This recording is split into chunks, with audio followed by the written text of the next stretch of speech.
Welcome to Buddha at the Gas Pump. My name is Rick Archer. Buddha at the Gas Pump is an ongoing series of interviews, conversations with spiritually awakening people. We've done 580 or so of them now, and if this is new to you and you'd like to check out previous ones, please go to batgap.com, BATGAP, and look under the past interviews menu, where you'll see them all organized in various ways. This program is made possible through the support of appreciative listeners and viewers. So if you appreciate it and would like to help support it, there's a PayPal button on every page of the site. And there's also a page which has our address and stuff in case you just want to mail a donation. You don't feel like working through PayPal. Speaking of previous episodes, my guest today is Cynthia Bourgeault. And Cynthia was on Bat Gap about 3 years ago. And I just listened to the conversation we had then, and I thought it was really substantive. And I think today we're going to talk about very different stuff, at least different enough that you won't hear any redundancy if you listen to both interviews sequentially. So welcome, Cynthia. Thanks for coming on again. Let me read a little bio of you for those who may not be familiar with you. Cynthia Bourgeault is a modern-day mystic, Episcopal priest, and theologian. For 30 years, she worked closely with Father Thomas Keating as a student, editor, and colleague, and has taught and written extensively on centering prayer. And I also had the honor of interviewing Father Keating some years ago. And in fact, he really seemed to like the interview because he made a transcript of it, the first chapter of the next book he wrote after that. So that was an honor. Cynthia is a core faculty member at the Center for Action and Contemplation, which is in Albuquerque, New Mexico, and which also features Jim Finley and Father Richard Rohr. I've interviewed Jim, and I'll be interviewing Richard at the end of March. And she is founding director of an international network of wisdom schools. In addition to her work on centering prayer, she is the author of numerous other books on the Christian mystical and wisdom tradition, including The Wisdom Jesus, The Meaning of Mary Magdalene, and her most recent, Eye of the Heart, A Spiritual Journey into the Imaginal Realm. And she'll have a page on BatGap where I will link to all those books. Okay, so let me just do a little switcheroo here. There. So this book is all about something called the imaginal realm. And what that is and what it does or the implications of it is actually very significant for our world, I believe. So that's what we're mainly going to be talking about today, but we'll see where else the conversation goes. And some questions have come in which don't relate directly to that, but we'll try to get those too. So let me just start by asking Cynthia, what is the imaginal realm? Well, the imaginal realm is a name, and it's in one way is a kind of unfortunate choice of name for the next realm out from ours, or our closest sort of cosmic neighbor on the classic maps, often called the Great Chain of Being. Okay, when you say out, what do you mean by out from ours? Well, like the next planet out, if you want to keep it really simple. The next bandwidth out, the next realm, the next kind of order of reality beyond our own. Yeah, but you're not saying it's far away like Mars or something. You're rather saying that it's sort of subtler or in another dimension, right? Exactly. The whole idea of trying to depict things that are actually subtler and more within, in terms of maps that hang them up like planets in the outer world, is a convention really that's done to please or appease our mind. And when Jesus tried to tell people the kingdom of heaven is within you, they couldn't get what he was talking about. that what they're trying to say is that time and space are really only bona fide dimensions in this world, and even less and less so in this world. But generally speaking, the old classic roadmaps of the great chain of being, which are there in some form or another in most of the sacred traditions, speak of realms getting more and more subtle when they go in one direction, generally the direction approaching the complete divine incandescence, and more coarse and fiery and formal and dualistic and hard-edged and cold the farther out they get.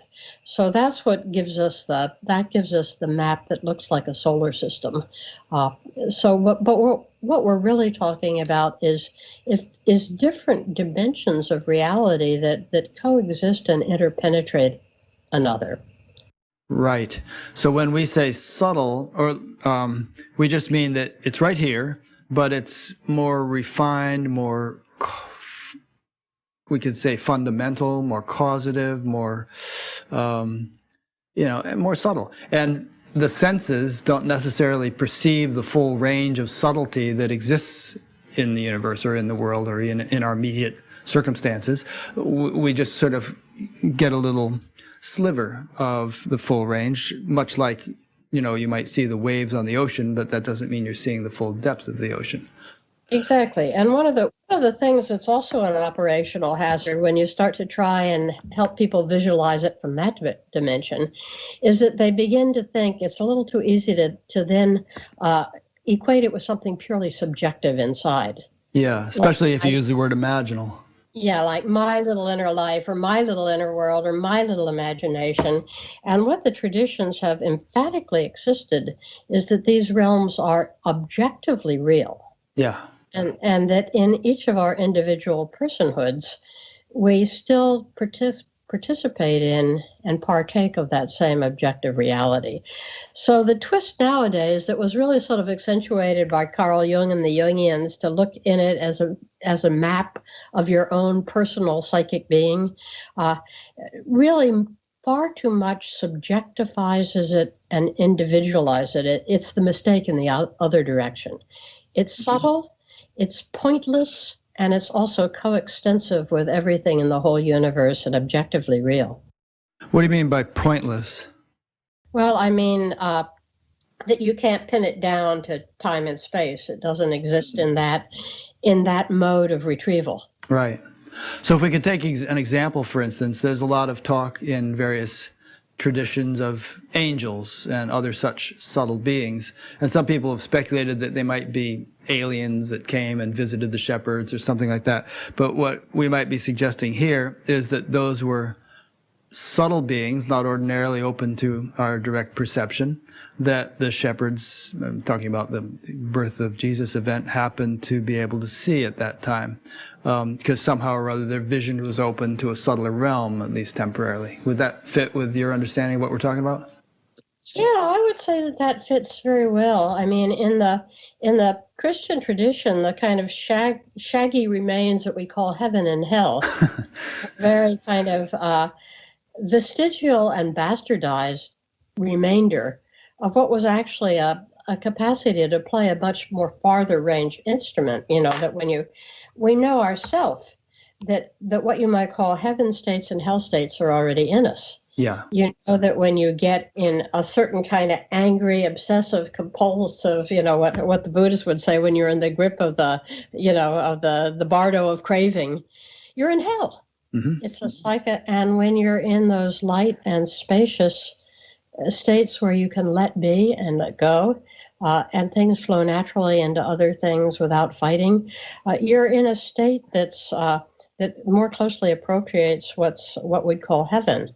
So there's a psychological analog in each one of us for these objective states, and so you don't have to think that heaven is a place up in the sky and hell is a place deep down in the ground, with fiery pits.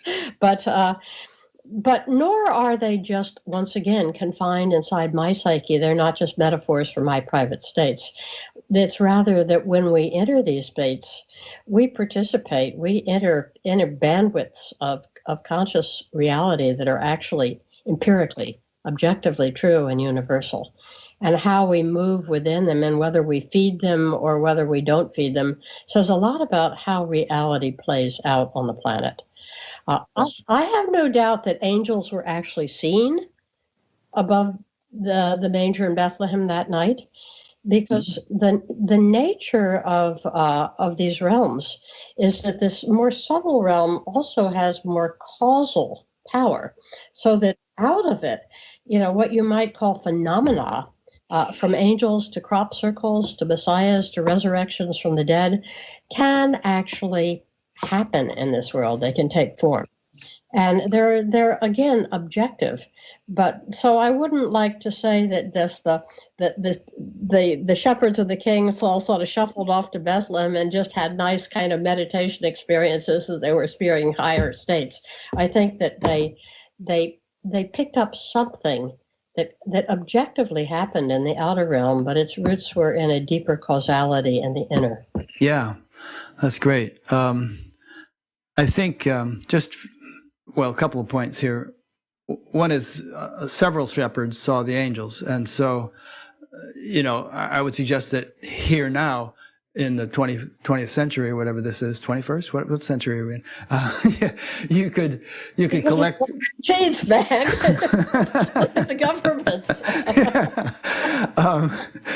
Here now you could collect a group of people, and I've interviewed many actually who have subtle perception, who actually do see these things, sometimes pretty much all the time, sometimes just occasionally. And you could get them this would be an interesting experiment. You could get them together in the same room and say, okay, what do you see? And, test them in such a way to see if there's a concordance or an agreement among them without letting them tip each other off. And theoretically, it should be possible to see certain subtle phenomena that are actually there in the room for he who has eyes to see them. Yeah, it could be. I had a funny little experience of that about, now it must be 20 years ago almost, when Father Theophane died, the wonderful, rascally, half-Buddhist monk of Snowmass. He looked like Rasputin and acted like Jesus, and everybody loved him. But when he died, they took him through the typical Trappist regalia. They laid him out on a pine board for all to see in the state and celebrated a mass at the monastery around him and sat and vigil. And no kidding, half of the crowd in the room came out with tears in their eyes, saying, "This is so sad. Poor Theophane is no longer with us. He used to be so alive and now he's so dead." The other half saying, "That jokester, he was just playing with us all the time." Uh-huh. And they actually felt his presence, his laughter, his warmth, his kind of teasing way that you hold it. And so that there were two radically different experiences depending really on the state of the perceiver. And I would say that within that group that perceived him, Jacob Boehme, the great 17th century mystic, would say, well, what they did was they perceived him within the tincture. In other words, they perceived within the spirit of his being. The vital energy that was his when he was alive was still there. And so when you try and say, well, did they all see whiskers and had he had a shave before he'd appeared, you're going to get different answers, because by the time you get it that far out into objective reality, it's lost its shape like a jet contrail.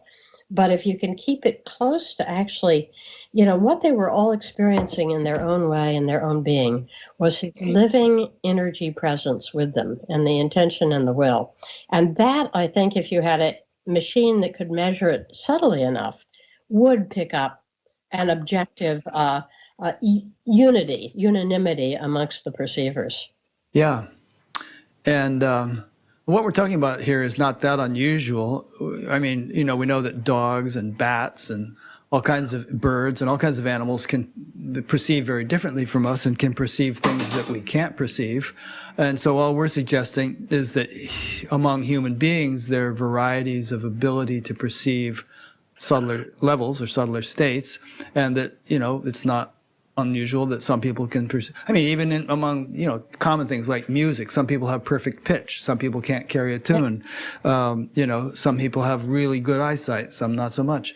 And so all we're saying here is that, some human beings have developed or somehow been born with the aptitude to tune into subtler levels. I talked to a lot of people who, as children, saw angels or auras and things like that, and then lost the ability later on.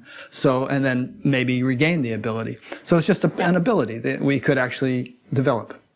It's an ability and it can be developed, but we have to get off on a whole new purpose. We have to get to the next step, because what we've tended to do in the past is to develop them as paranormal phenomena and get all excited by them. Right. And say that the more subtle people, I want to have this kind of subtle, so I can have subtle experiences, so I can see auras.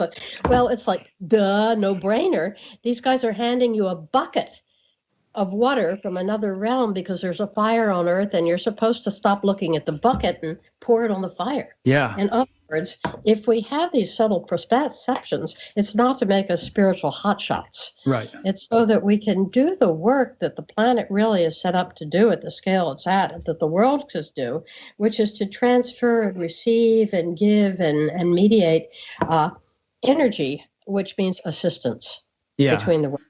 Very good point. I mean, I've heard people say, I really want to hurry up and have a spiritual awakening so I can quit my day job and become a spiritual teacher. It's kind of the wrong motivation, and I think the same would apply to this.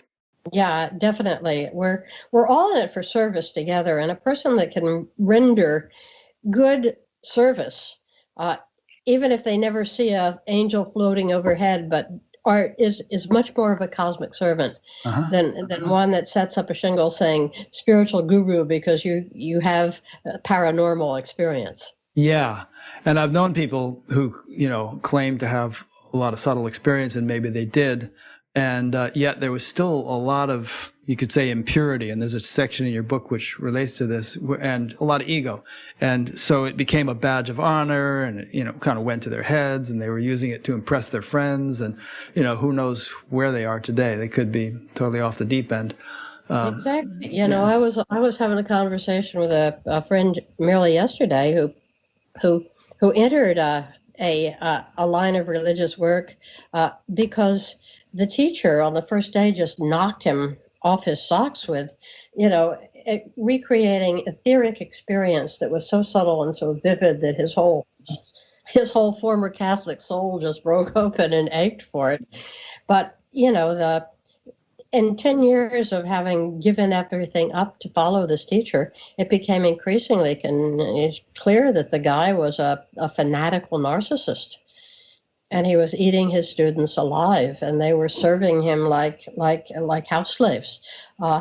And so when the capacities are not grounded in humility, they're going to result in violent misuse, which I think is one of the reasons which kind of mainstream places like the churches have tended to tell people don't go there. It's not because they're not real. It's because if you can't bring enough of an anchor in yourself and your basic ethical training, you're going to do harm, and you're going to have harm done to you. Yeah. So just to put a nail on this point, what we're saying here is that the ability to perceive some subtler things, to stick a toe in the imaginal realm and perceive things that are there, does not necessarily imply that you are a holistically developed human being. You could still be a jerk. And so real spiritual development requires holistic, balanced, multifaceted development. Exactly. Yeah. Okay, good. Now, you made a very important point, which is that I'll let you rephrase it, but that the subtle realms, the imaginal realms, are kind of the reservoir from which the gross or more concrete realms arise or emerge, and that you haven't quite said it yet here, but you said it in your book, that we can serve as conduits of a sort between the subtle and the gross, and help to infuse more qualities of the subtle into the gross if we develop our capacity to do so. Yeah, exactly, exactly. And I want to say from the outset that it works in two directions. That that one of the great shortcomings of so much of what you might call this first axial spirituality is it doesn't have a proper appreciation for the realm that our planetary bandwidth, our Earth plays. In terms of its very coarseness and denseness, all these things that are often seen as problems, illusions to be pierced through, or traps to be escaped. There's actually a powerful role there in allowing anything to manifest and ultimately everything to manifest. So I'm not going to go into that at this point now, but just to say that we have our part to play. We're not just on the receiving end. Uh, and that's what makes the whole thing work as a real exchange of love and not merely a sort of nursing at the divine subtle teat. But yes, that from the subtler realms do come into our world qualities that we can't sustain in and of ourselves because they get cross purposes with our basic survivalist instincts. You know, altruism, compassion, generosity, God forbid, love your neighbor as yourself, uh, beauty, gentle, order, peace, coherence. These are these are virtues which are desperately needed for our planet to not run on squeaky wheels, but because they're so beyond, what we can do when we're just in survivalist mode, that we really need the infusion of spiritual, not only teaching, but spiritual presence to feed us and to nurture us and to steady us in the good so that we can really do what we must do here on that end, which is to receive from above the the love and the help which is coming towards us, and to pass it on and transmute it out into the planet in a way that it can actually nurture. Yeah. So I think what you're saying there is that even if a person feels that they are unhappy and empty and lacking energy and lacking joie de vivre, and life is just flat and dead, they're actually sitting on a gold mine of wonderful positive qualities of bliss and energy and creativity and happiness and all that. And it's just a matter of somehow tapping into that, and then those can begin to flow into and through your life. Yeah, I think that's fair to say. I mean that whether you want to put it as a gold mine that already exists in you or a stream that surrounds you and is infinitely accessible, but the and help flows to us of its own volition. It doesn't help the cosmos for a human being to just fall apart and die and give up. Uh, it's every life has already been built. The fact that we're here at all is a consecration, and we're sacred simply by the fact of being born, because we've got this chance to be a conscious pixel in form, and everything that ever brought anything into existence wants this little pixel to flourish. And so, but we fight that so hard in ourselves. We, in a way, I think it's not because we're selfish in the classic way that it's understood, but because we're so frightened. We feel so vulnerable. We feel so afraid, and we only know this small handbag of tricks to protect ourselves. But we feel like if we stop doing them, we're surely going to be squashed. And the kind of funny irony is that the help that we need is right there on the other side of giving up the tricks. Yeah. I like what you said a second ago, which is that it's not in you in the sense of like somewhere in your pineal gland or something like that, but it's a field, and you as a transmitter receiver, can tap into that field, which is much bigger than you. So when Jesus said the kingdom of heaven is within you, he didn't mean it's like somewhere in your brain or your heart. He meant it's sort of, there's some biblical verse which you can give us, which is that it's spread everywhere on earth or something like that. How's that verse go? It's in the Gospel of Thomas, where you get a lot better teaching. He says in the Gospel of Thomas, the the kingdom of heaven is within you and also outside you. And then he says, and yes, that it is spread out over all the earth. It flows from source, and consider that each one of us might be a wormhole. We are an inside moving to outside, and through us, anything that exists in this great cosmic subtle reservoir of goodness and virtue and beauty and hope can flow and flow out. Yeah. So we relate to it in the way that a radio relates to the electromagnetic field. You know, you wouldn't say the music is not in the radio, but the music can come through the radio by virtue of its ability to tap into that field or pick up on that field. Yeah, I think that's really good. Yeah.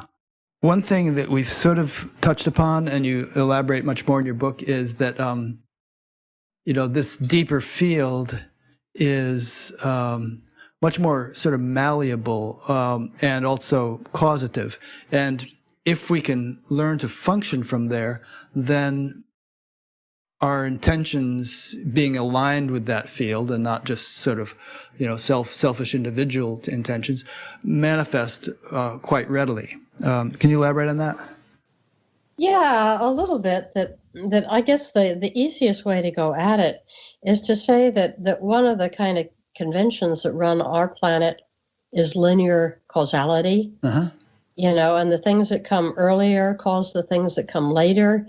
And so when we're trying to figure out a course of action, we project and we calculate and we figure out alternatives, and we wander through from this moment to this moment to this moment in time.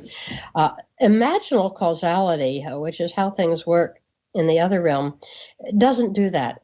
It uses the faculty of seeing, and it sees the whole picture at once. And when you tap into that, and it's not really hard. It's not something that's hard to do. It's just that you mostly don't want to do it because you can't live what you see.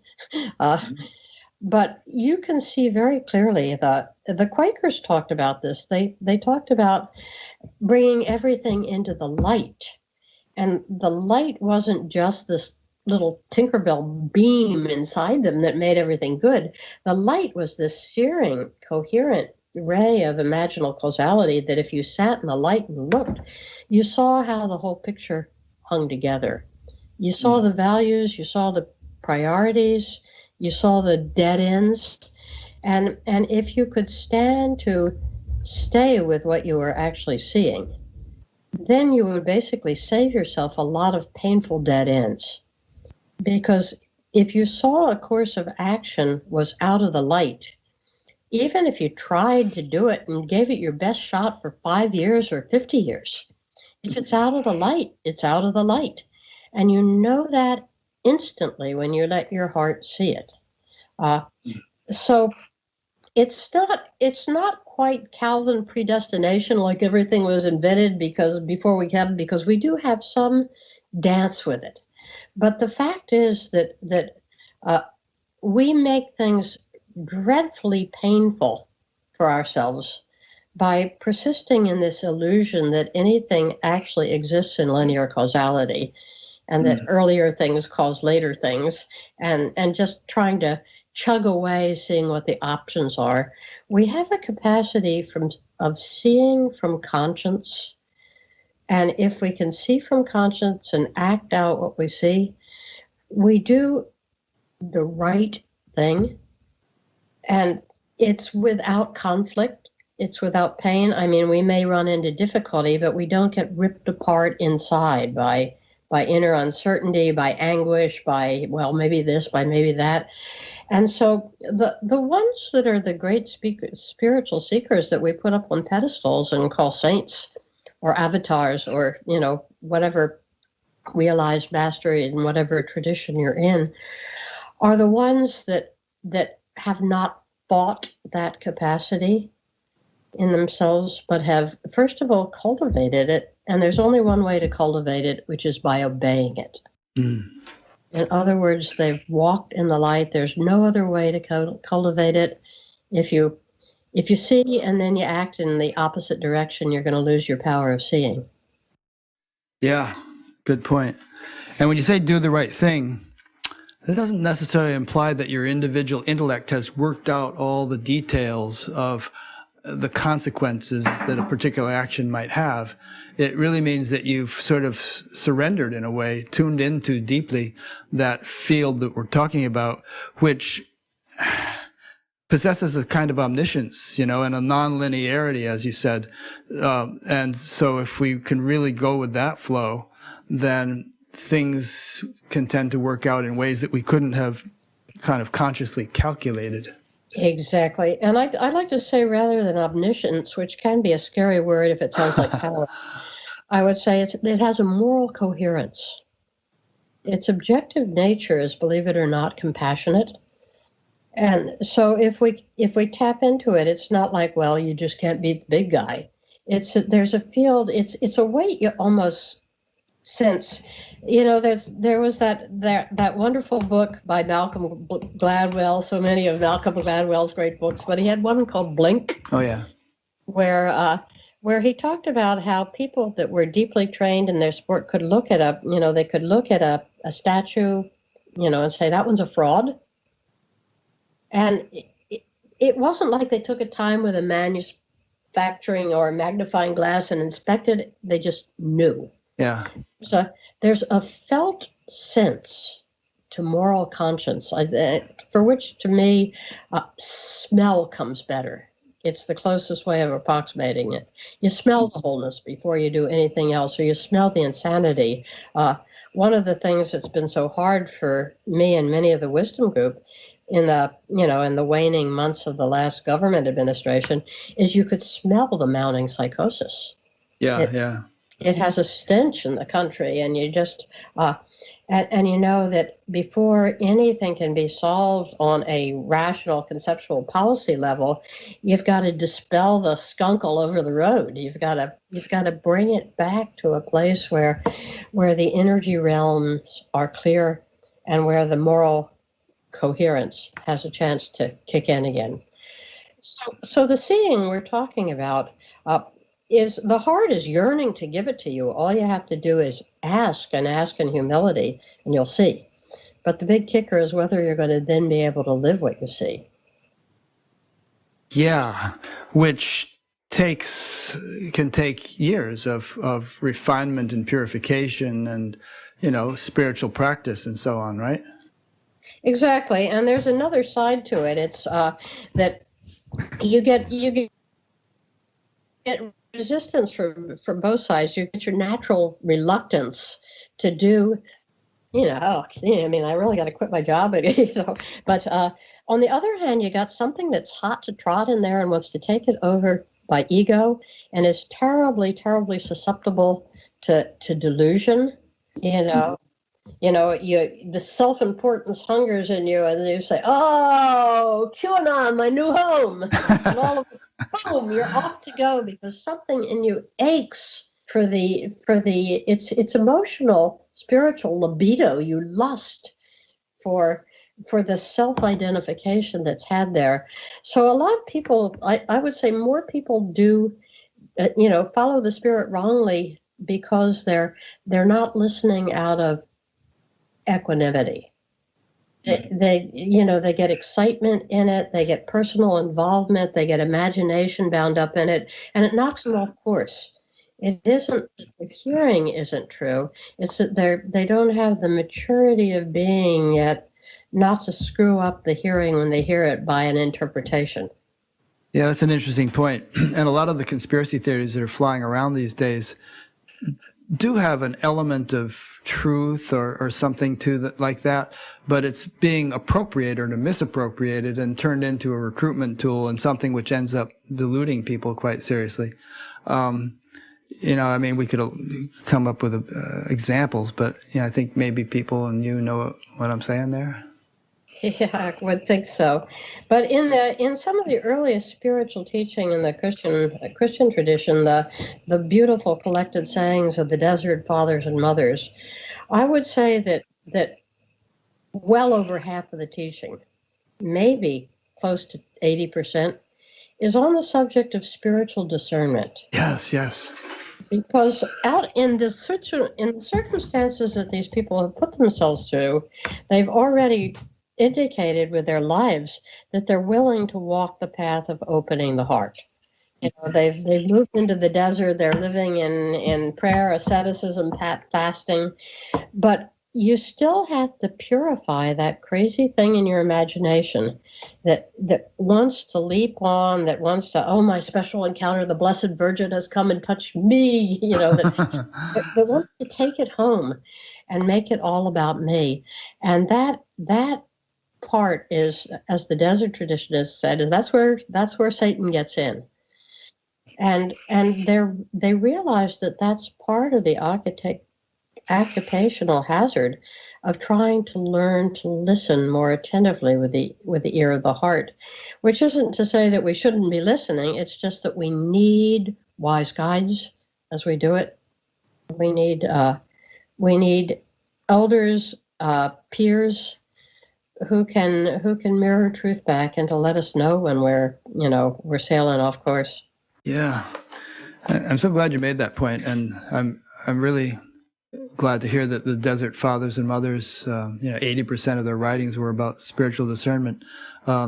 Speaking personally and just in terms of my own life, having been at this stuff for over 50 years, I really, I've learned so many times that you really can't rest on your laurels. It's kind of like riding a bicycle. You get good at that, and it gets to be second nature. But even Lance Armstrong has gone head over the handlebars, and as he did in his personal life as well. But you can, who was it? Padmasambhava, Buddhist sage, said, although my awareness is as vast as the sky, my attention to karma is as fine as a grain of barley flour. You can sort of just never let your guard down in terms of discernment. Because as soon as you do, you can get tripped up no matter how long you've been on the path. Yeah, and I want to say a few things that were tender here, because we have these metaphors of spiritual warfare running around so strongly in our tradition that the devil's there, he's going to get you, and you're bad, and you fell off the path. Even Lance Armstrong going over the handlebars can bring an improved Lance Armstrong if he does the work after he lands in the dirt. I think our transgressions are very rarely motivated by malice. They're motivated by sincere stupidity. Yeah, forgive them, Father. They know not what they do. Yeah, and that they are forgiven. That a spiritual seeker that doesn't dare to screw up is going to be far more of a problem to God than one who screws up and returns for forgiveness and doesn't despair, because then you're still teachable. But the lack of risk taking amongst the people who like to call themselves spiritual because they're protecting their image is I think a serious drain on the energy of integrity and vitality in the transformed being. What kind of risks would you suggest people take? Whatever ones are on their plate. Not to just assume that if something doesn't accord with your moral structure of what's right and wrong and what you've learned about the devil or anything like that, that therefore you have to shut the whole thing down. I think the risk of listening to your own pain, of acknowledging your own incompleteness, of cutting yourself a little slack when something in you reaches out to attend to something that's been a aching and sort of semi-repressed need, and of course you're going to get in trouble.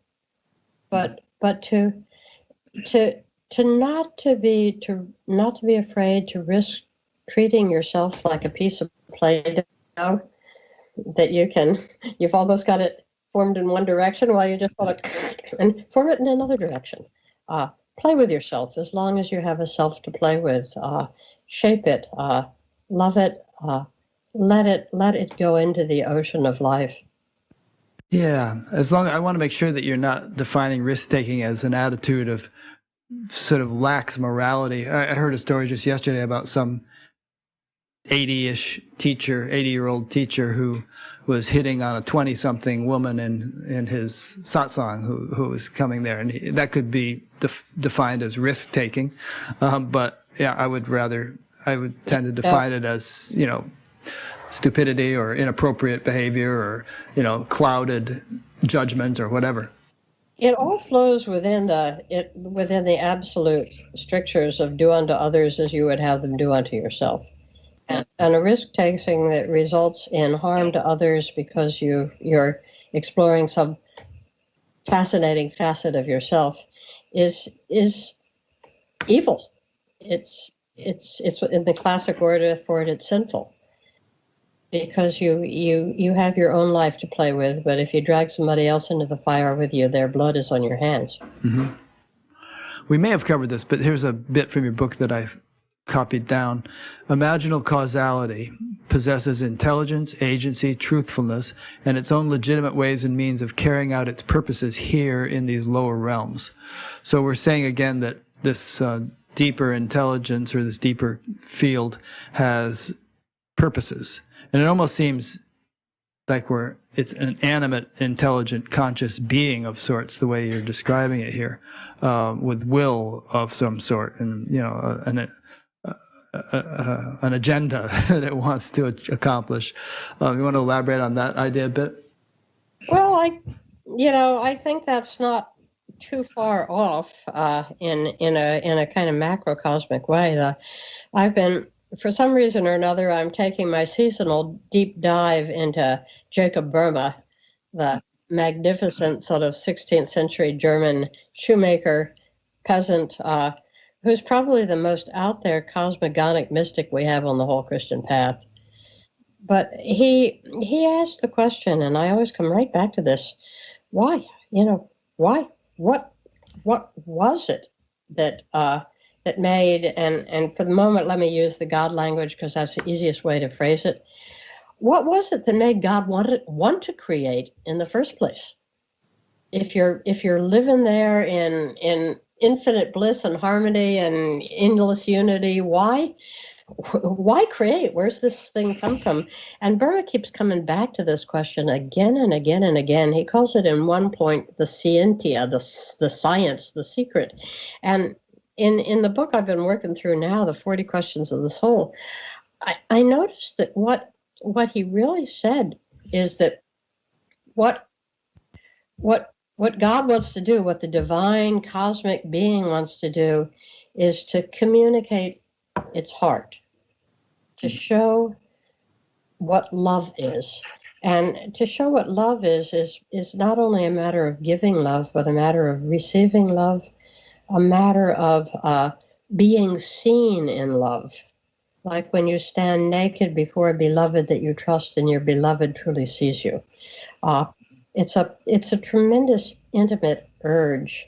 And Boehme finally says this is the primordial wellspring at the heart of creation, this deep wishing to see and be seen that love can be whole. And the Sufis or the Hadith Qudsi, the extra Quranic sayings, say much the same thing. I was a hidden treasure, says the divine being, and I love to be known. And so I created the worlds visible and invisible. We often start out, at least on the Christian side, with the idea that love is this pre-existent virtue, that God has this abundance of love. So out of this efflorescence of love, God creates.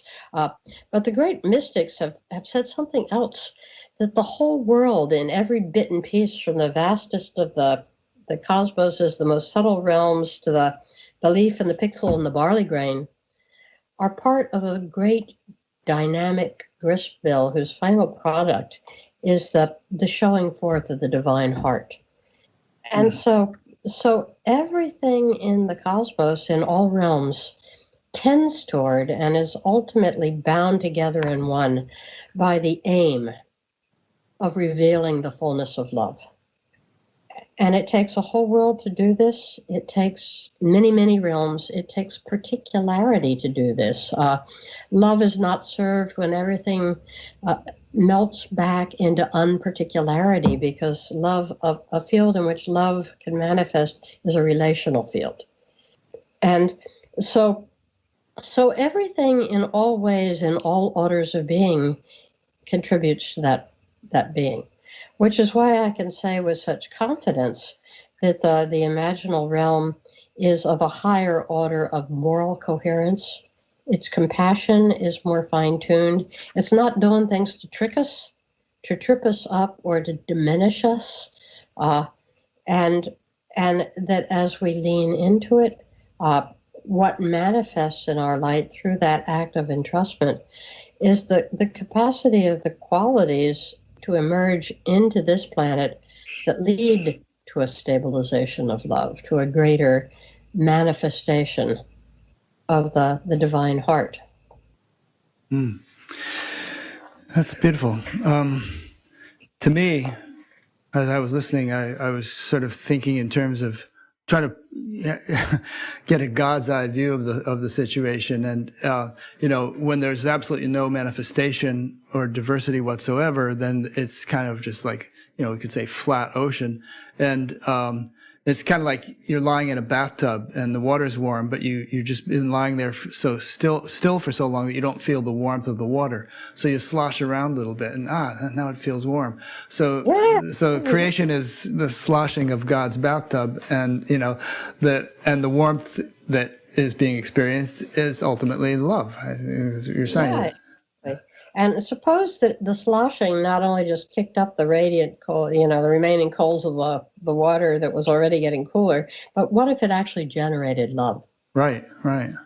So that each time it sloshed, there was actually more love, more, so the old anti-entropic force, which is what the great mystic always talked about, a counter-entropic force. So it's not just winding down into cold, dead equilibrium, but what we bring back for us, where it hits the road, is in every conscious exchange. What we bring back and give back into the cosmos is an increasing capacity, the generation, the participation of this counter-entropic force of love moving back through the whole cosmos. Yeah, in a couple of weeks, I'm going to interview Rick Tarnas, who's a cosmologist at the California Institute of Integral Studies. Guy. You know Rick? Well, I've read his book. Love it. Yeah, and just in case people don't know, entropic force, entropy is the second law of thermodynamics. It means that left to itself, things sort of kind of become more and more disordered. Like if you put a Volkswagen out out in the weather and come back 100 years later, it'll be a pile of rust pretty much.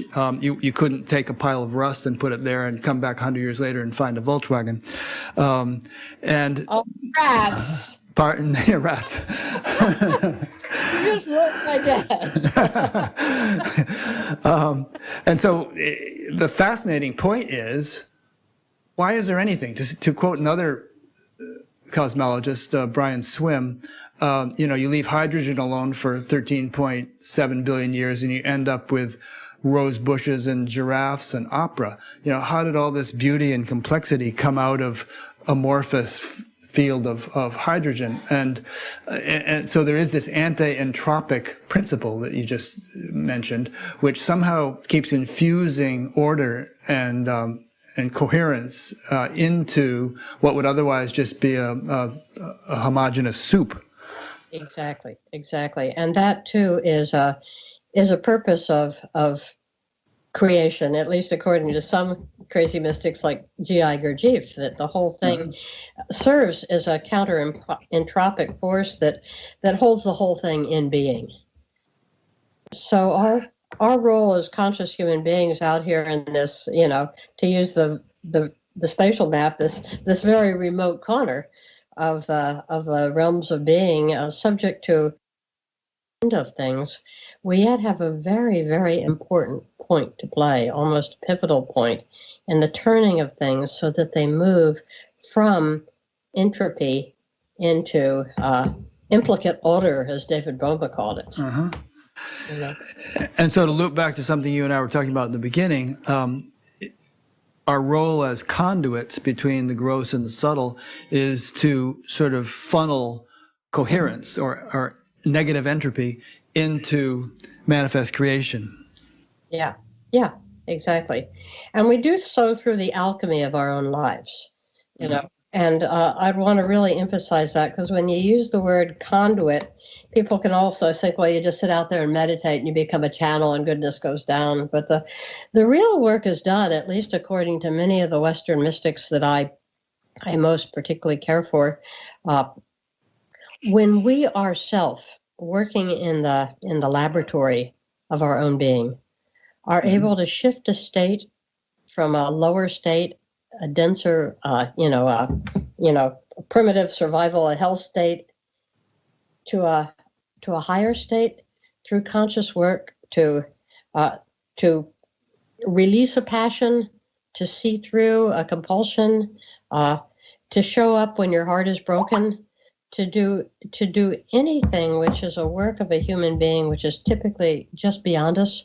When we do that kind of work, what we are doing is right in the eye of the needle of our own life, making that reversal. I often think about the times when I was on the swimming team when I was a teenager, and you'd be swimming laps and you'd get up to the end of the pool and you'd have to turn and kick and push off.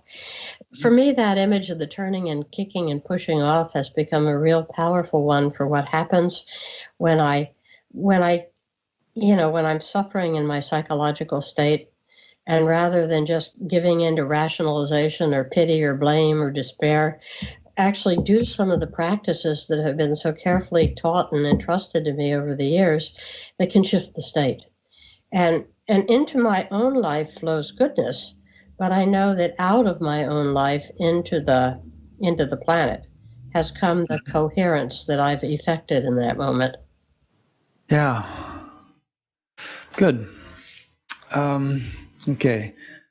I think we've covered that point. There's one point that I just wanted to touch on that we discussed earlier about, if the going gets rough in life, are you being punished, or you're working off karma, whatever? And you said something like, it has an evolutionary value, even though it might be painful. And, here's a quote from your book. You said, we have to stop identifying grace with a happy outcome.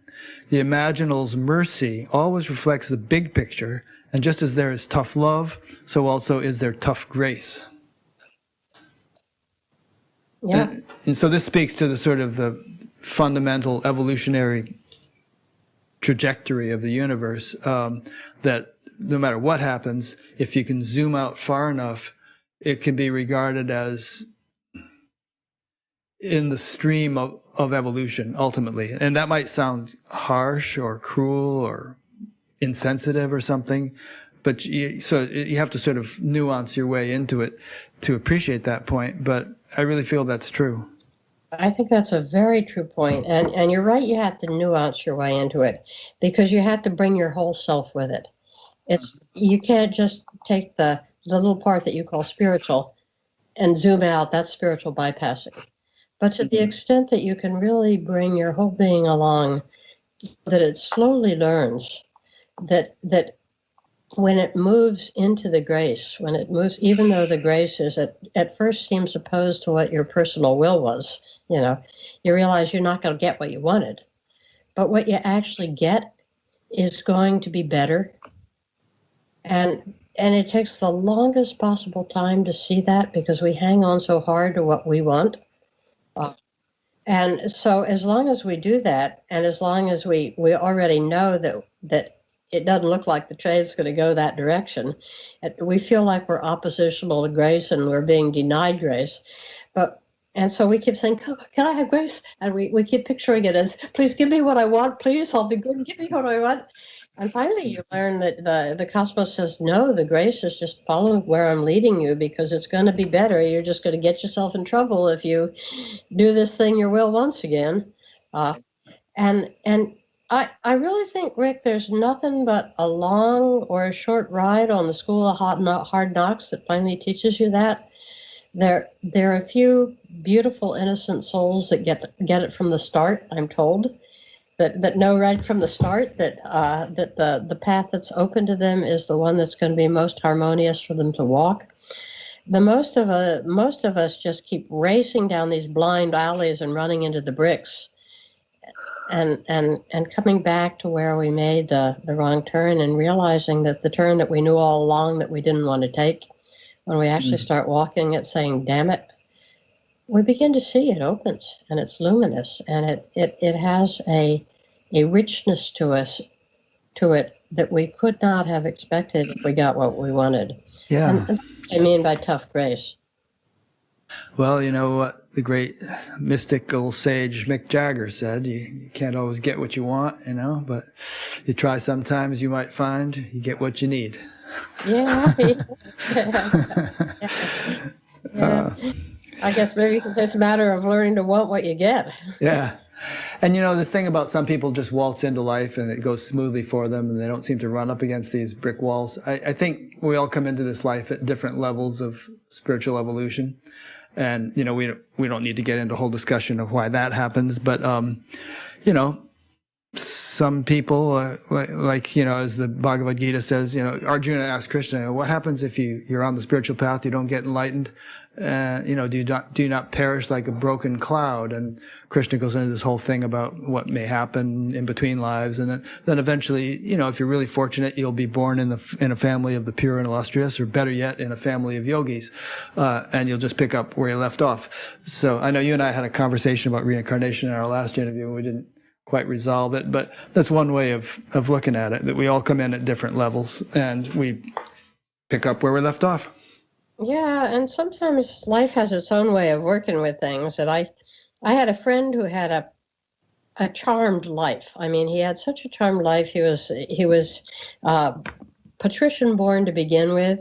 He lived a life of ease. He made the money he needed. He already had a lot to go with. He had a fine wife. He had everything was fine. The only thing that wasn't dealt with was that he was a little bit restless because, that all this stuff that was just falling right onto his plate wasn't quite enough to satisfy some deeper hunger. He, 6 weeks before he died, he realized, he was diagnosed with rapidly progressing pancreatic cancer. And what came out in those last 6 weeks in his life was the nobility that had eluded him all his life. That he went into that with such an extraordinary measure of strength and yet complete surrenderedness. And in the last week of his life, people came to see him not because they felt sorry for him, but because he was literally radiant. And to be in his presence was a teaching. He'd poo-pooed religion all his life. He had no interest in spirituality. The closest he would get to God was an occasional visit on Christmas or Easter to a Unitarian church, because he knew they wouldn't be talking about God or Jesus on those days there. But at the end, who knows? When we get in these liminal zones in our life, who knows? And it may have been that the ease and comfort he'd had for 64 years of his life was what gave him enough strength of soul to trust to really go for broke in this last 3 weeks. But it's a mystery how our lives unfold. A lot of things are. A bunch of questions came in, and I want to ask them. It's going to cause us to jump around a little bit compared to the way we've been flowing, but we'll deal with it. So first of all, here's one from someone who wished not to reveal a name. Please, can you talk about how to stay with a spiritual experience?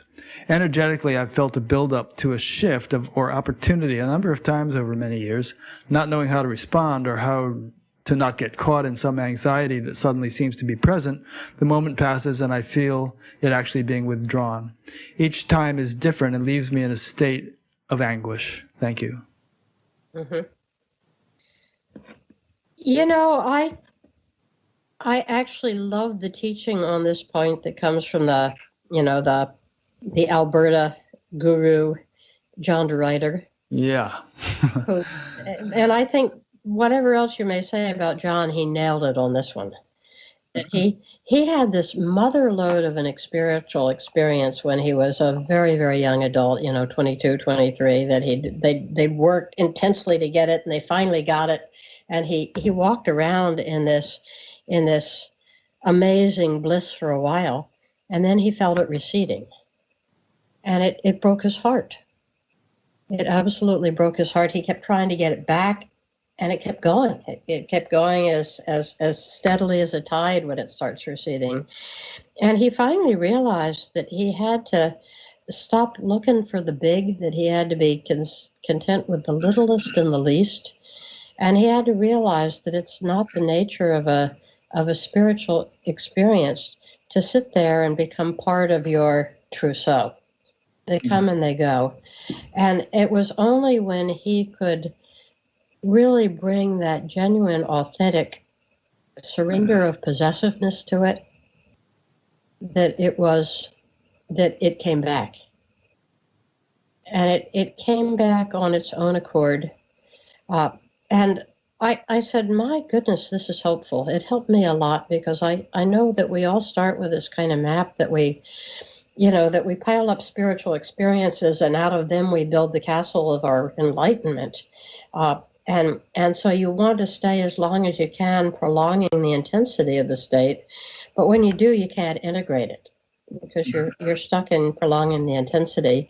And it's the experience is really just half of it is the experience itself. The other half is how you live out of what you experience. And they're all part of it.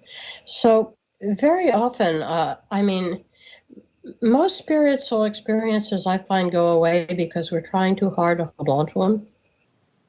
And because we're trying to hold on to them because we have become identified with them as a seat of our importance, our value, and our worth.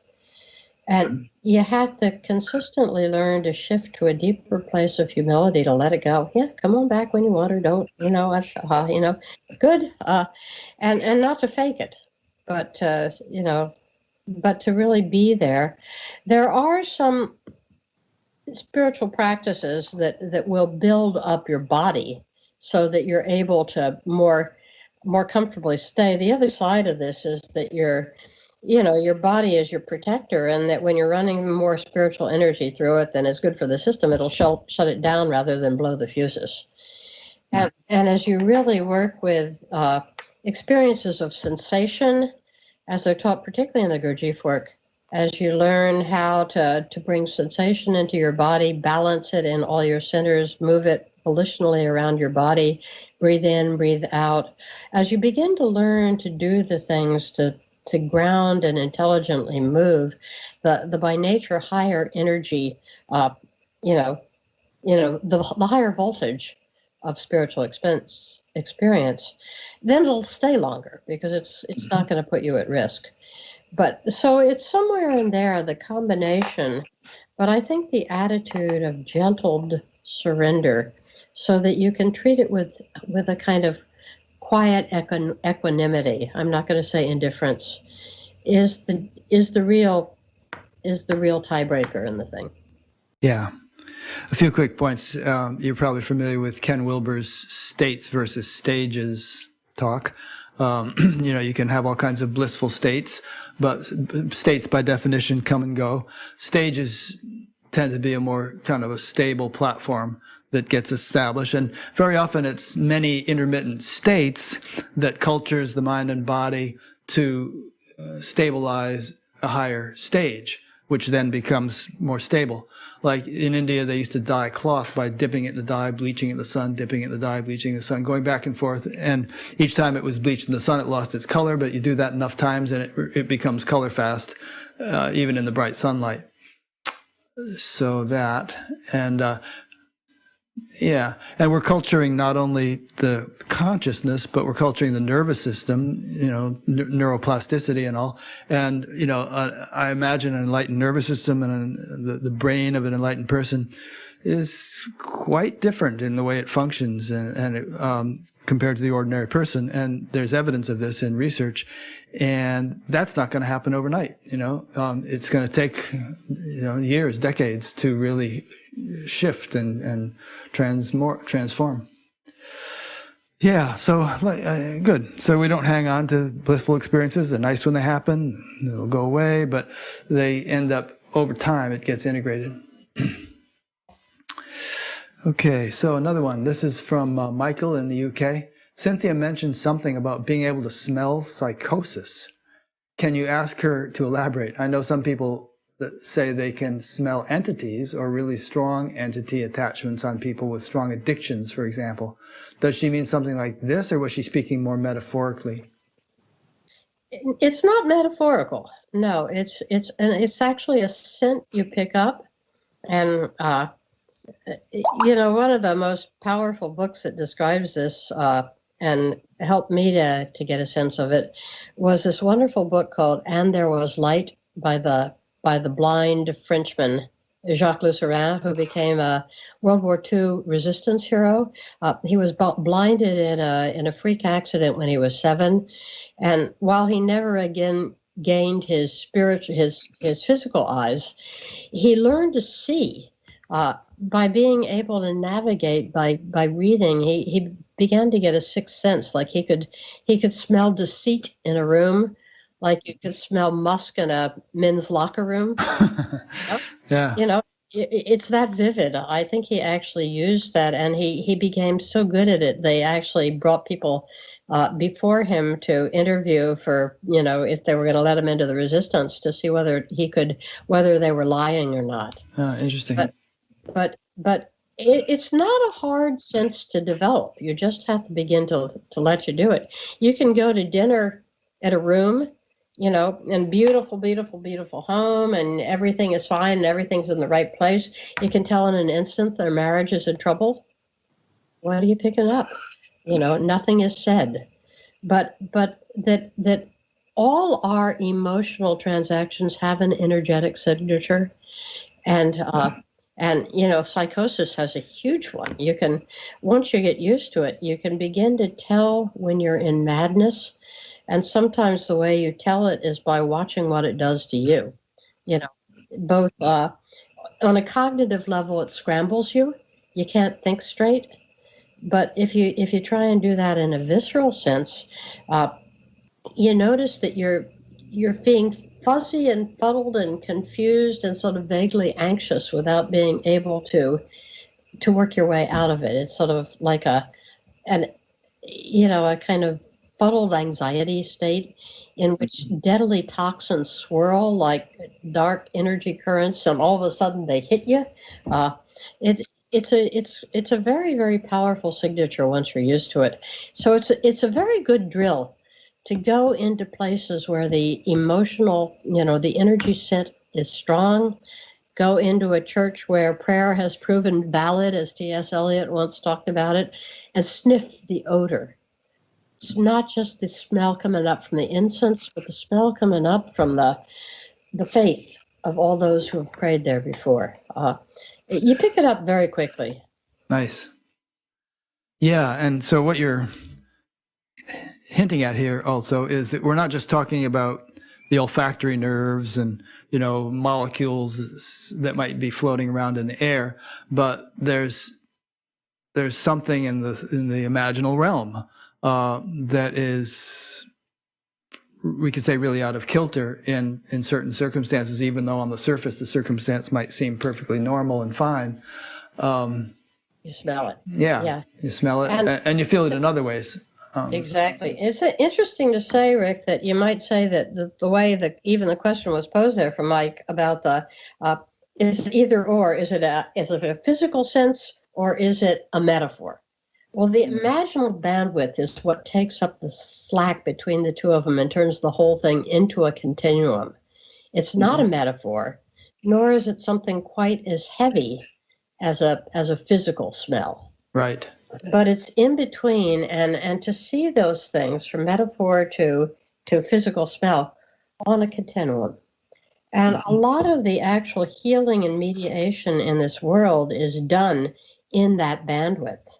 When we had the inauguration in the States a couple of weeks ago, and it turned into such a beautiful and triumphant celebration. It was almost a a service, like a religious service in praise of the holding up of the values of simplicity and harmony and safety and beauty. And when that little Amanda Gorman got up and read her poem, people's hearts melted because Yeah.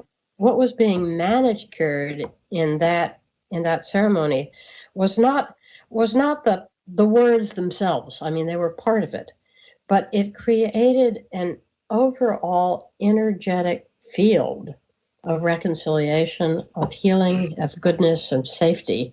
And to play it out right in the Capitol, that 2 weeks ago had been the scene of a violent rape, was the subliminal signs, the subliminal odors and fragrances that were coming together in that service, that inauguration event, were just gorgeous beyond belief. Yeah. And if you're imaginally attuned, you pick that all up. Yeah, this brings up an interesting question. I don't know if you can address this, but the question is, we know what's been happening on the obvious levels of life over the last 4 or 5 years. We've seen it on the news and everything, but what the heck has been going on in the subtle realms, and what shifted? And is there some kind of cosmic battle going on? Or are we just playing out different strands of collective karma? Or, there's often this sort of night and day difference as we shift from one political administration to another.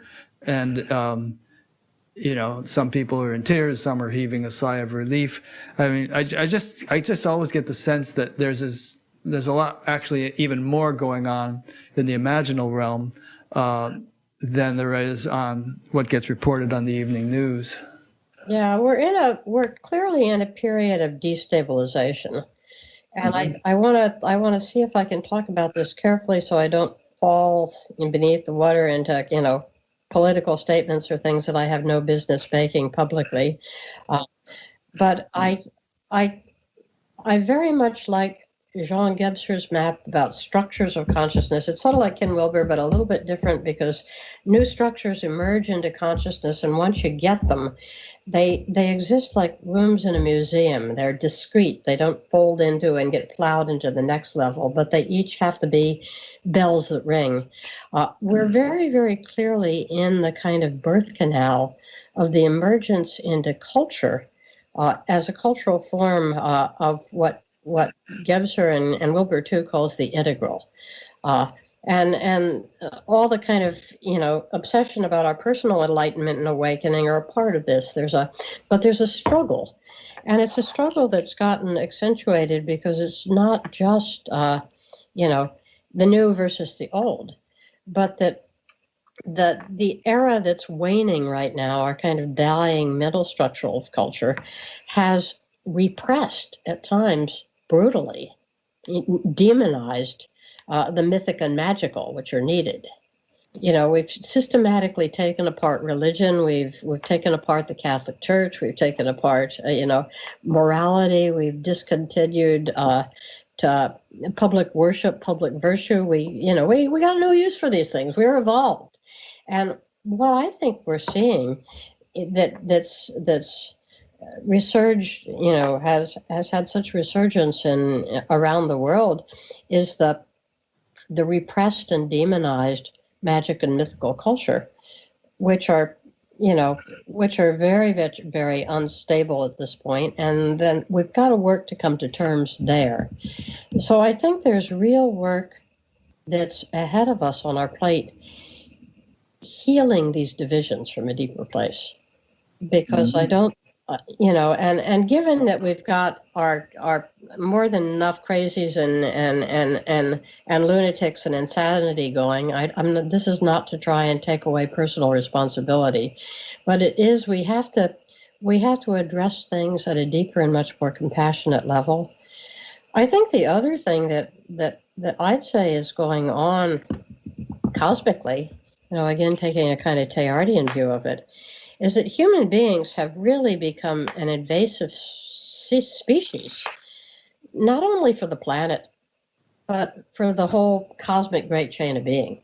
We've destabilized the biosphere, God knows, but we've destabilized the geosphere, We've torn apart the very structure of the atom. We're shooting, information stations, into the stratosphere. You know, really kind of polluting the band waves which used to be really open for imaginal communication. We have become galactic, toxin distributors, and even our attempts to rescue ourselves, like, oh, let's just do it on the internet, are still contributing to the toxicity of the whole, because we won't face ourselves. And so there is, on top of the change of consciousness that's cranking around, there is a real sense that the human species is in need of pruning so that the ecological balance comes back into balance and the whole chain of being is not put at risk.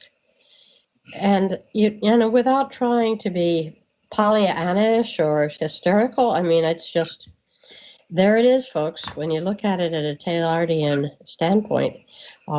And that I think our individual efforts towards consciousness, towards self-realization, towards compassion, towards help, do help.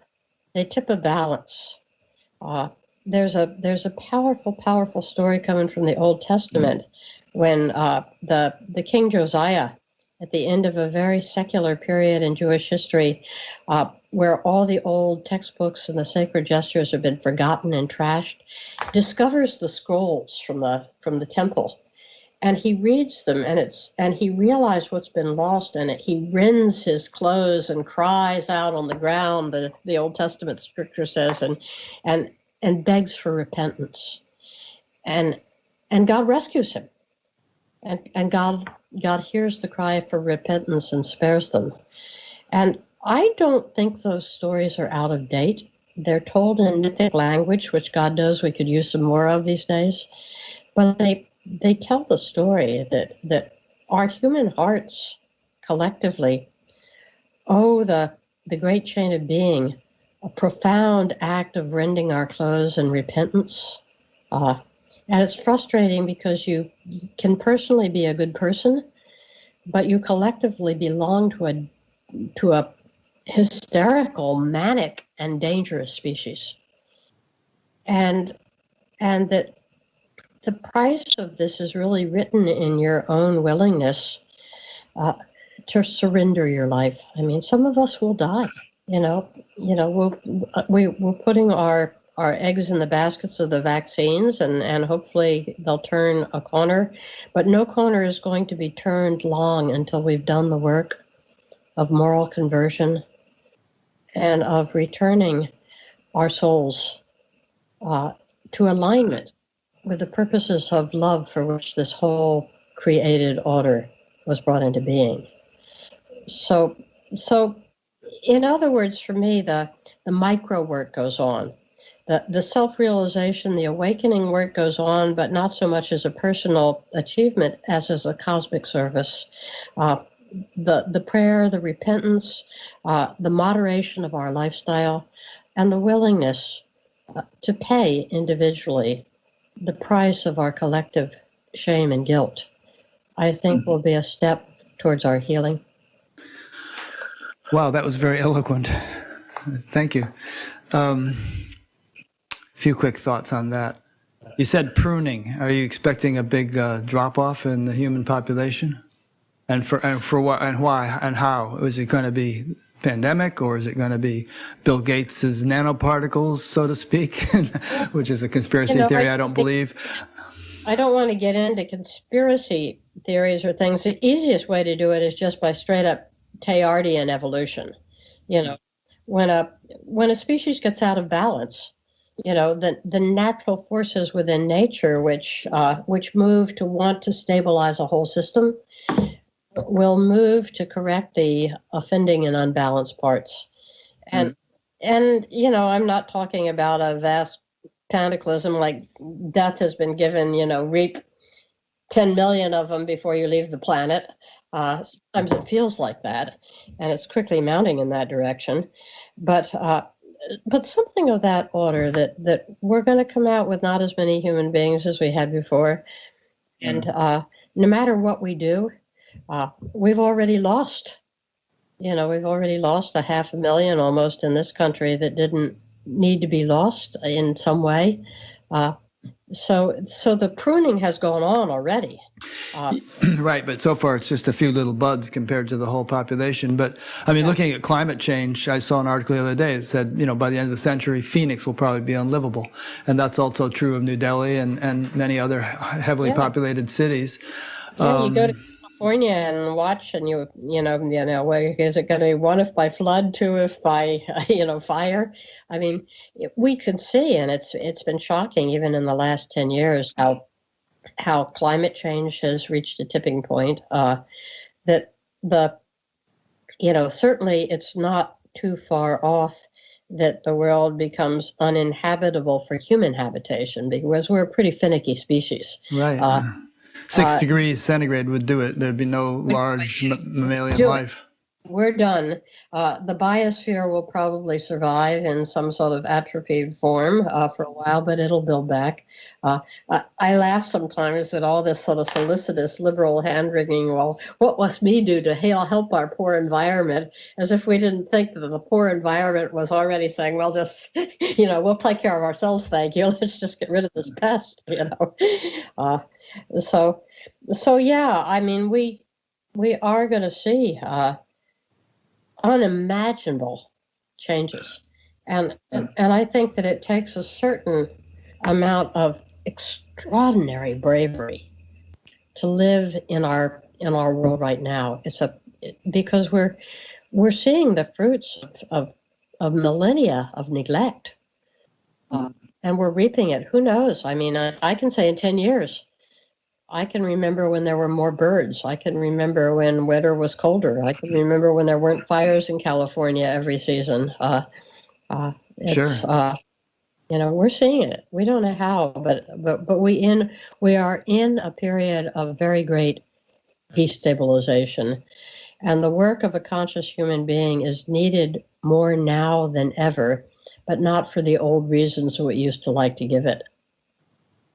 I've long felt that we're kind of in a race between getting in tune with the imaginal realm, the kind of things we were talking about earlier, where if you're really in line with it, then life goes smoothly, not only for you as an individual, but for the collective, if enough individuals do that. We're on a race between that and the kind of cataclysms you've just been talking about. And I think a lot of the saints and sages who've come to this earth have sensed that very keenly, and hence have had this sense of urgency in their mission. The changes are inevitable, but the mortality rate could, the chaos and the craziness could be a lot less if we can all just sort of get ourselves attuned, or at least more of us, a lot of us. But if we don't, things are going to change anyway, and the shit will hit the fan. Yeah, one of the things that the wisdom, the enlightened bandwidth, or semi-enlightened bandwidth, if you want to call it that, the baby consciousness can do, is it can provide what the Gurdjieff word calls third force, which is, rather than directly trying to get into the dogfight and have an opinion or a thing, it can hold a moderating influence where it's needed, or a catalytic influence where it's needed. And I know a lot of the folks in my own little wisdom network, we have realized that there is a need to throw a strong and tender blanket of support around the fledgling plant that's trying to be reborn in Washington, D.C. That the administration we have in here is not perfect by any means, but there's a real beginning of a beachhead to can we remember how to act civilly? Can we learn to remember how to act on behalf of the collective good? Can we remember how to speak the truth, not merely the politically expedient?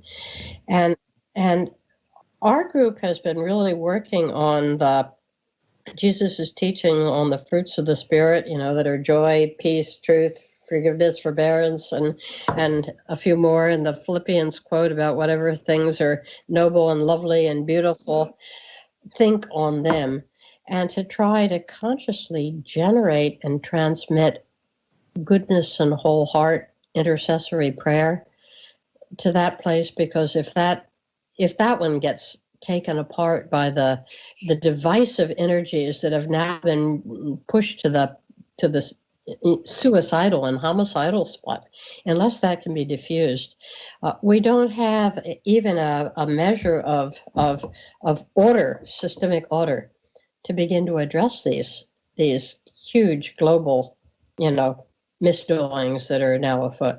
Yeah. Okay, I'm going to go back to some of these nice questions that have been coming in, which means we're going to jump around a little bit topic-wise, but there's some good stuff here. Here's John from Waynesville. I'm not sure where that is. I agree with almost all of what you two have discussed, and we two, he's saying, have given much thought and experience to what we so eloquently express. My perplexity is why is this, of which you discuss, so difficult to see or feel or intuit? Why is it not apparent and obvious to us as conscious, loving, compassionate human beings? In other words, why do we have to dig so deeply to become aware? Well, we fight a mechanism in our culture, and basically in the mental structure of culture, which has dominated for so long across all the fields, that actively resists it and numbs it out. That even in take education, that we have gradually over the course of the years programmed out programs in the arts, program in music, which are all alternative languages that basically not only train our sensitivities, but also connect the synapses in our brain to pick this up. The churches have gotten badly split so that they no longer even vaguely broker morality. The systems of the transmission that would encourage people to trust these instincts in them and then to cultivate them don't exist in our culture. So we have to push upstream against this huge, downdraft of ignorance and desensitization and radical skepticism. That if we were given our own, I think we'd discover it in an instant. I think we could recreate systems that honored it, and that then people wouldn't have such a hard time coming to what's an obvious heart truth anyway. Yeah. There's a common theme these days that a lot of people think that there's some sort of evil overlords, the Cabal or the Illuminati or whatever, which are dumbing us all down and controlling us. And I think it's kind of the nature of life to blunt the senses and blunt the sensitivities. Just the grossness of life tends to do that. And then people who collectively have been so blunted end up creating, the kind of dry educational systems that you just described, and other institutions, and wealth inequality, and the way women are treated, and all kinds of other things. It's not like there's some puppeteer pulling the strings, but there needs to just be a fresh infusion of that divine energy and intelligence we were talking about earlier, and then all these things will naturally flourish again, and we'll structure better systems. That question too that was asked earlier about how do you hang on to a spiritual experience, and a lot of it has to do with preparing our nervous systems for it. That part of the arch bit of the dumbing it down is that we only live in our minds nowadays with a little bit of exercise, but we haven't trained attention, we haven't trained sensation, and these are the real grids for picking things up. We haven't trained our hearts beyond just as a sort of jug heap for our personal emotions. We don't know, many of us, the difference between feeling and emotion. Really basic sort of things, so that we've allowed the instrument of our own perceptivity to drop to dangerously low levels. And the more we get stuck in a mental realm, the more we get victimized by untruth, because nothing that can be presented in a tidy mental package is true. Yeah. Okay, here's another question from Mary in Pennsylvania. Hi, Cynthia. Recently I have come to appreciate the wisdom in setting aside time to empty my mind of thoughts and invite sensations in my body to be felt without mind involvement.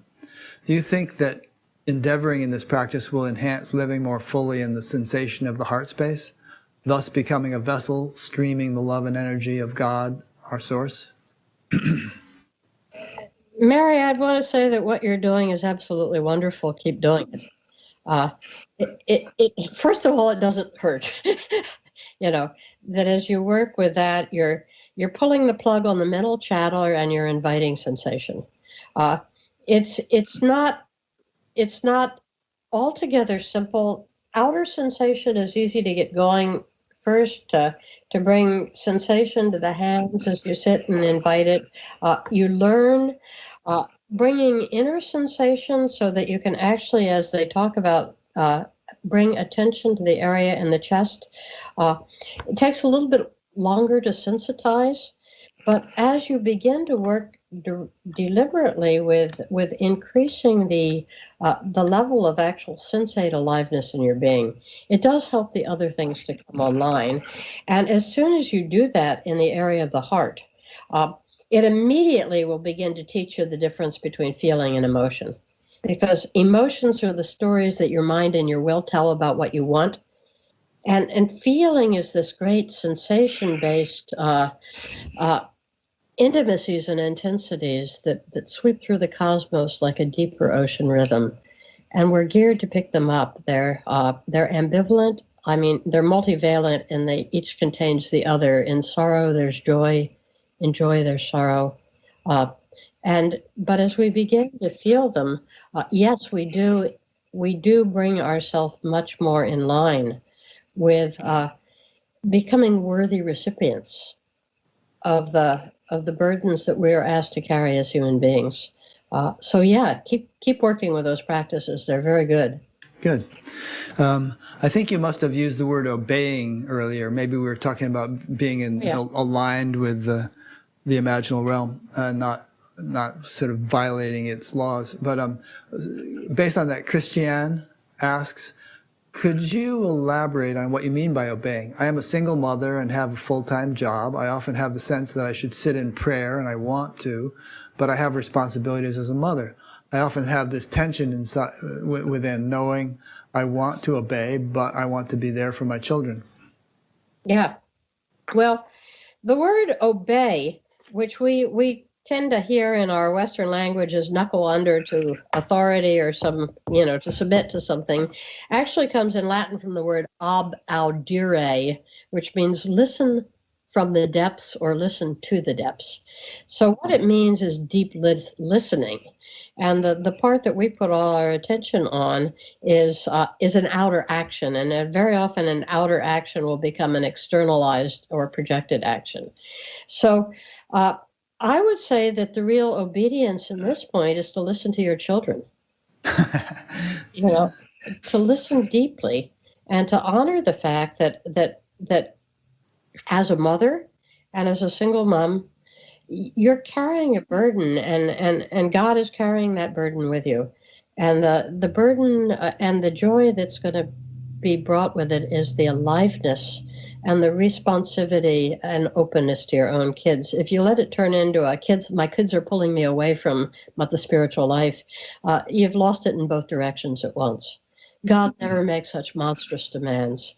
And for everyone who wants to get to the prayer stool and can't because there's a child that has to be mopped up or shored up, there is a hermit celibate somewhere wishing in all of his or her unrequited heart that I could be a parent too.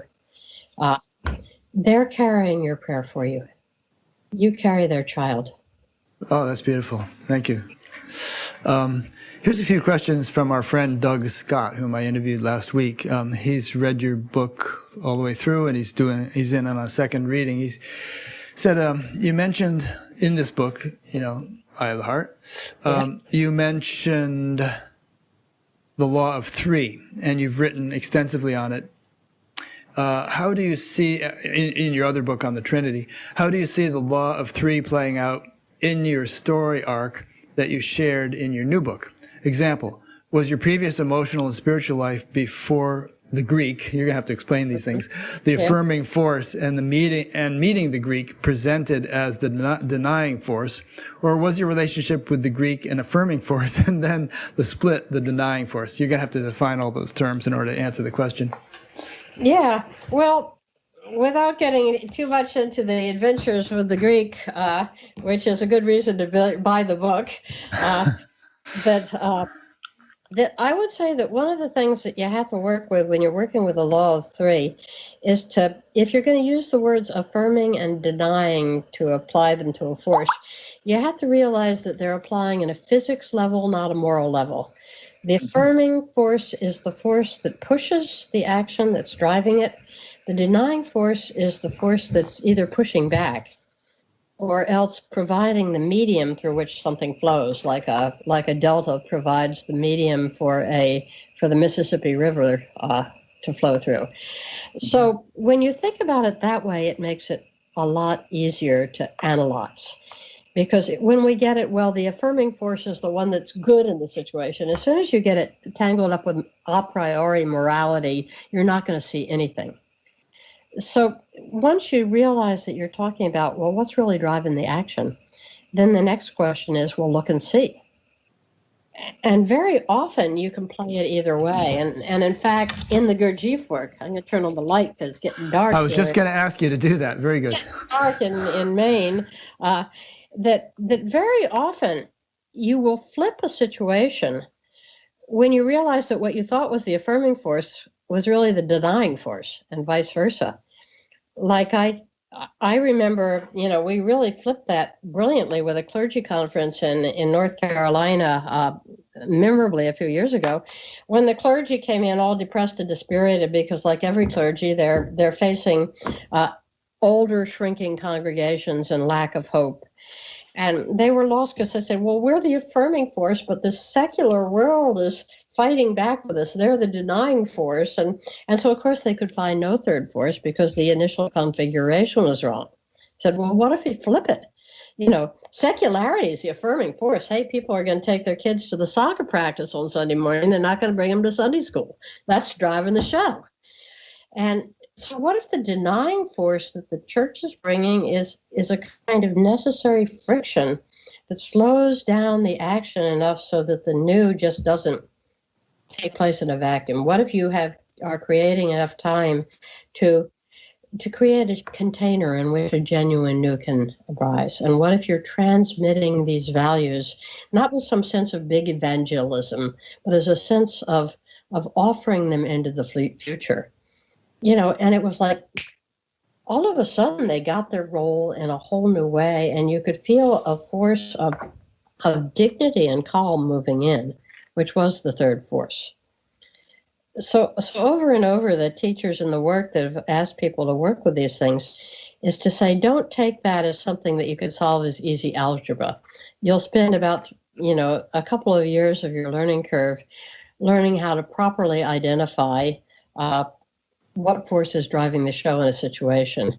And I think one of the big lacks in our government politics today is we absolutely haven't figured out how to do that. Good. Do you also have a lamp on your right-hand side you could turn on, or no? Not unless it's in my head, and I think I've used it with you. Don't worry about it. It's not an overhead lamp, but you won't like the results. Okay, don't do that. We're okay. Next question. How do you see, this is also from Doug, how do you see the times in which we are living as a fertile environment where things that were previously held tightly within the inner traditions, esoteric, are now being revealed? What does this say about the awakening of humanity, of the work of the Holy Spirit now at play?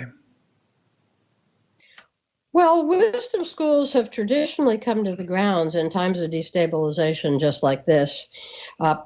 Whether it's making things that have been taught in inner schools widely available publicly, I would not be so quick to jump on because they're still not heard.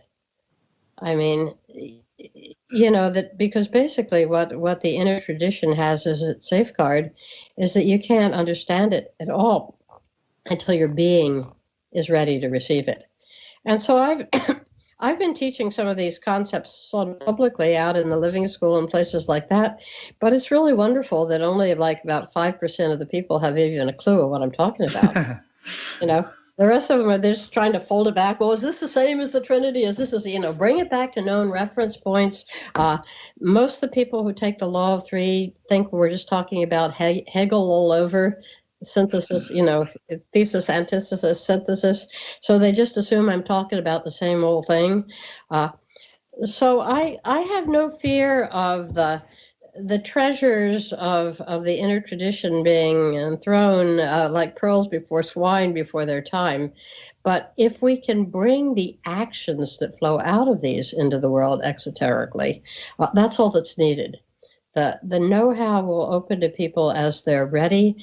People will read and they'll mouth the new concepts, and if it allows them to think in a new way a little bit so that some new oxygen comes in, that I think is really about the most good you can do in any 500-year period. Okay, good. One final question from Doug. And this is a bit of a long one, but it looks good. In previous books or articles, you are sometimes the lone voice providing a counterpoint to theological or psychological ideas of the levels of consciousness, such as your critique of Ken Wilber's notions of levels as not being embodied, but rather contained within the mental. However, in your current book, you expound greatly upon levels of consciousness as you draw upon Gurdjieff's work to display different worlds that seem hierarchical or holarchical. This public expression of this kind of thinking seems new and bold. How do you understand your foray into different levels of consciousness now in light of how the law of three has played out in your life as implied in your book? Well, it's an interesting question, and it's like it would take a while and probably longer than we have left in this interview to really establish a bridge between the apples and the oranges here. I don't consider the worlds exactly the same as the levels of consciousness. It's not that they're different, but they belong to whole different hermeneutical streams. So you can't swap them around like algebraic terms without destroying the integrity of the context in which they're working with. Right. So in other words, as a human being achieves various levels of consciousness, it doesn't necessarily mean that he is just sort of engulfing different levels of creation the way Gurdjieff might have enumerated them. Gurdjieff really had only two levels of consciousness, not counting just total sleep at night. But when you're awake and the alarm clock has gone off and you're running around the day, you're either asleep or awake. And those are the two levels of consciousness. And he doesn't divide it into, well, am I at subtle consciousness? Am I at integral consciousness? Am I at pluralistic?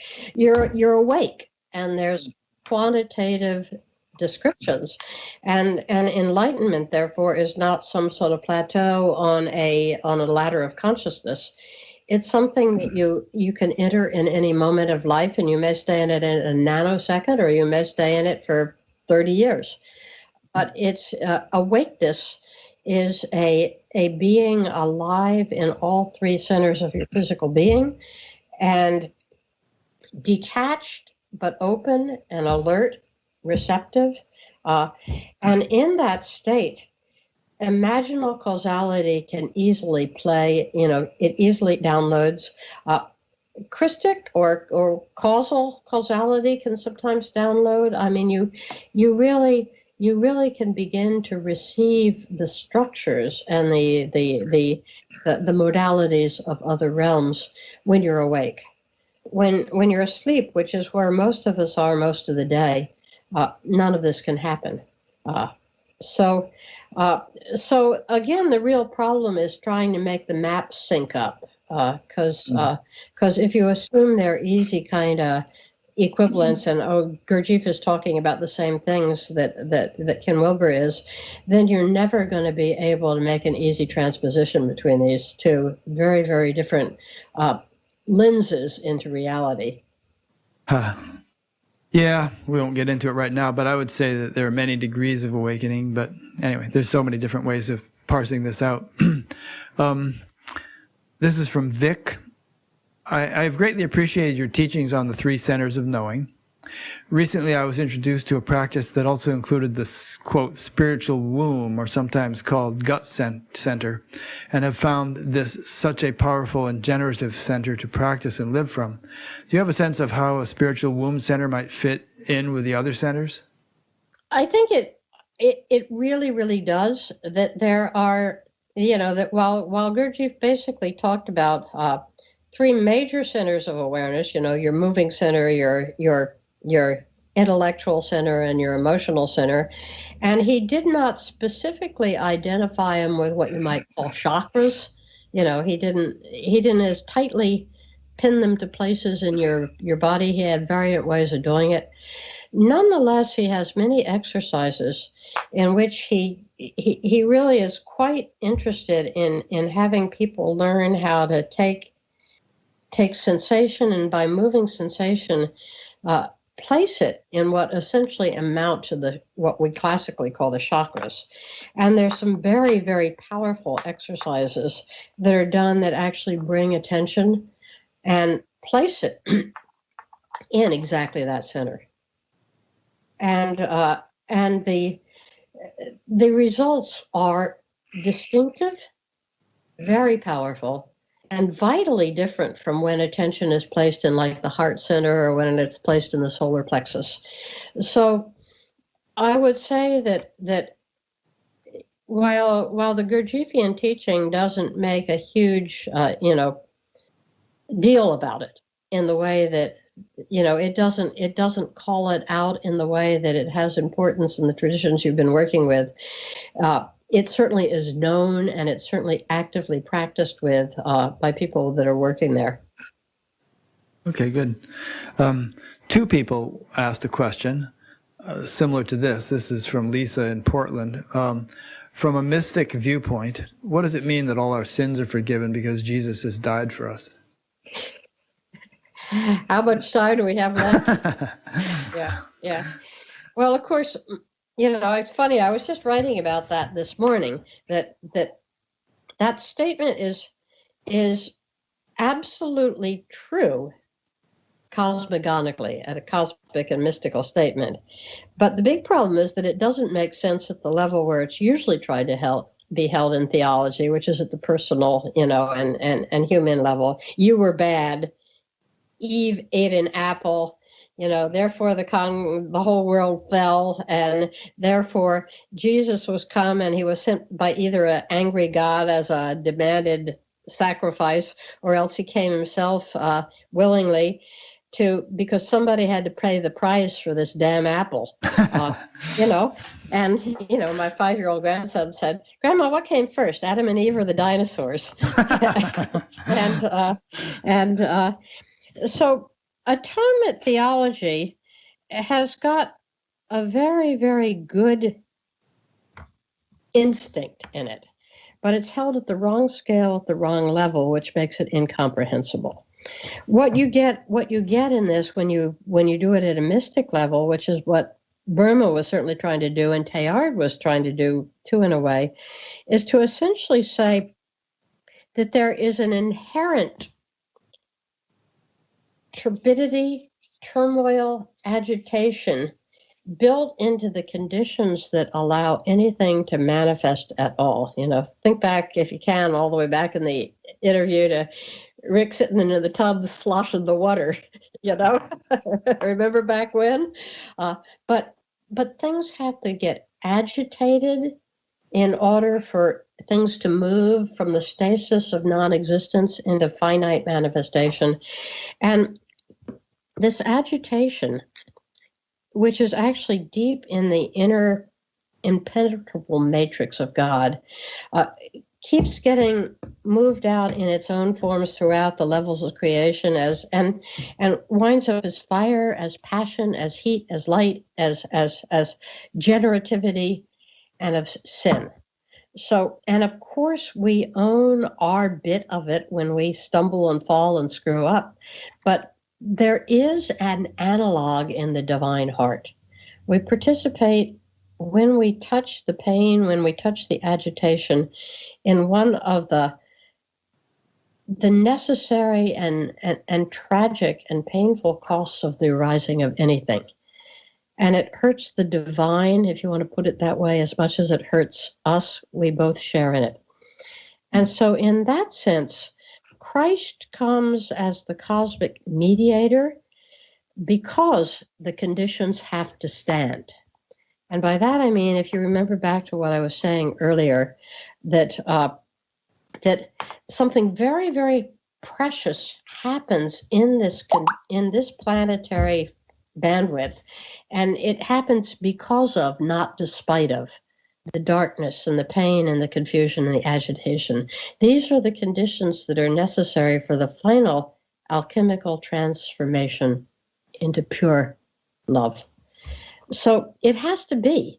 You can't just say, oh, let there be light. I made a mistake on darkness. Just cancel darkness. If you do that, you collapse the whole point of it. You're back with Rick in the bathtub and there's no sloshing and stirring. So Jesus comes to take up the slack, to hold the bridge so that the conditions can remain, but that they're not so unbearable that they crush us. That he comes, as I often say, to line the anguish with love so that we can barely endure it. And what it means in the code, our sins are forgiven. It's the deep saying that there is an understanding cosmically that we fall into these traps and skewers of sin and fallenness individually, because it's set up like that through realm upon layer and onion skin of the cosmos, right back to the necessary arising. God takes God's share in the responsibility, and we are not held mortally, imperishably, irremediably blamed for things whose real ultimate source is far beyond us in the cosmos.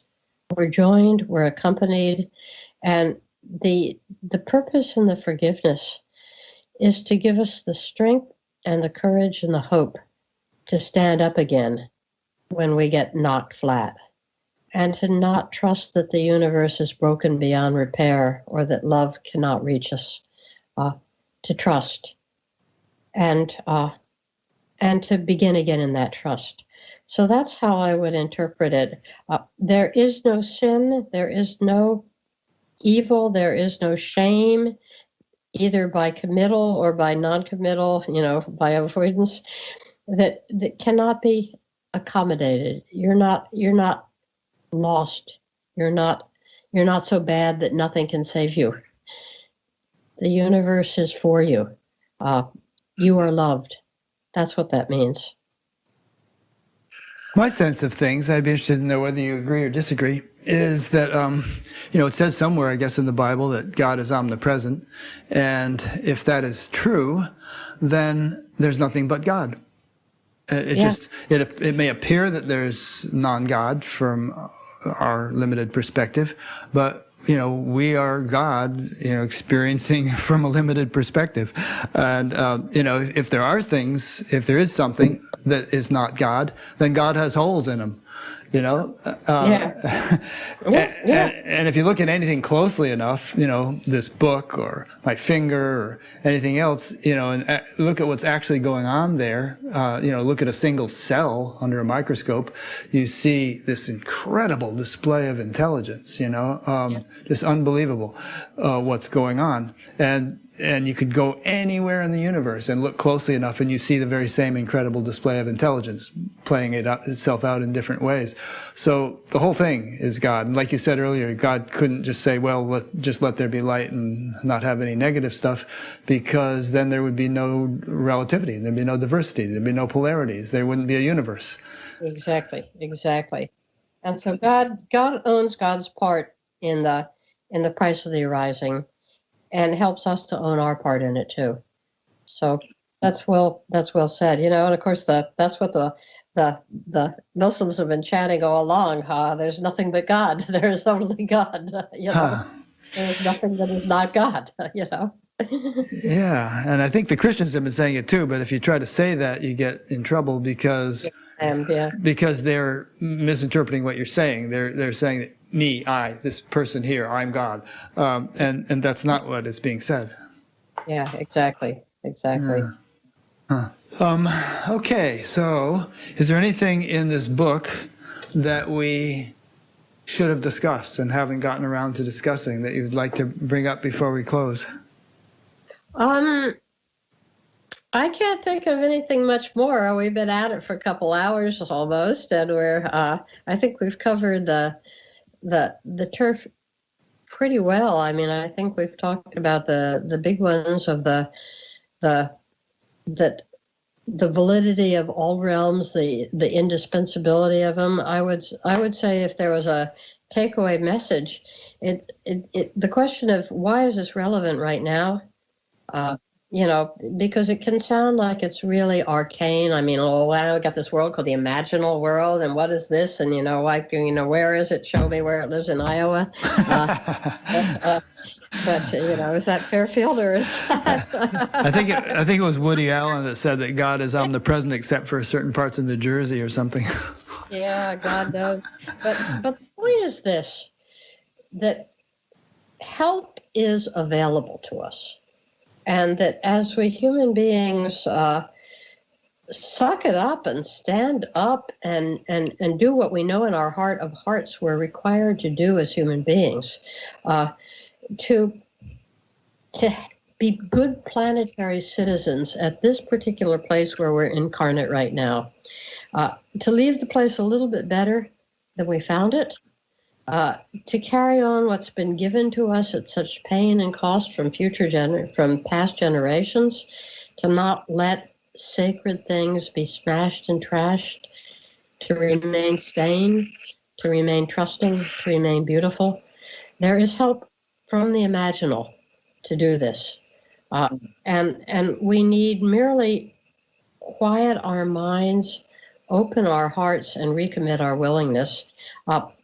And that help is there, not in the form just of energy streams, but of the cosmic presences that show up. I mean, you can get Gurdjieff in your room, or Burma, or one of the Babas, that we're being hovered over. And I hoped in our book to show people that we do have an important part to play, that our contributions, no matter how small, are important. No conscious act is ever wasted, my teacher Rafe used to say to me.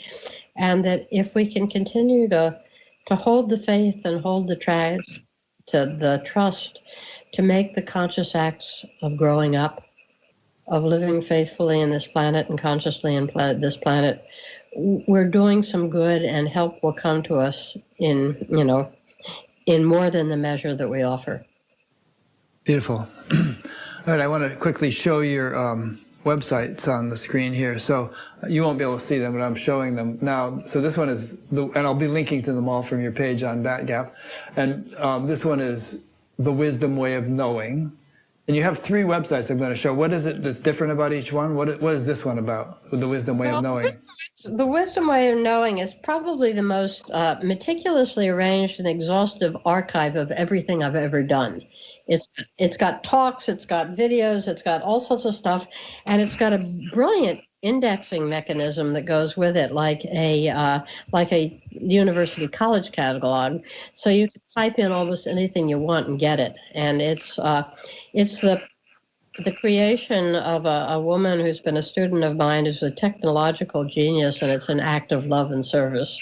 So if you want to go rummaging in the Cynthia Bourgeot library, it's got other stuff too. It's not just old fashioned. It's got up to date news. It's like about 98% Cynthia Bourgeot focused. There's some of my students in there, but that's the deep one. CynthiaBourgeot.org, which is the second one, is intended to be a straight up, much more brief,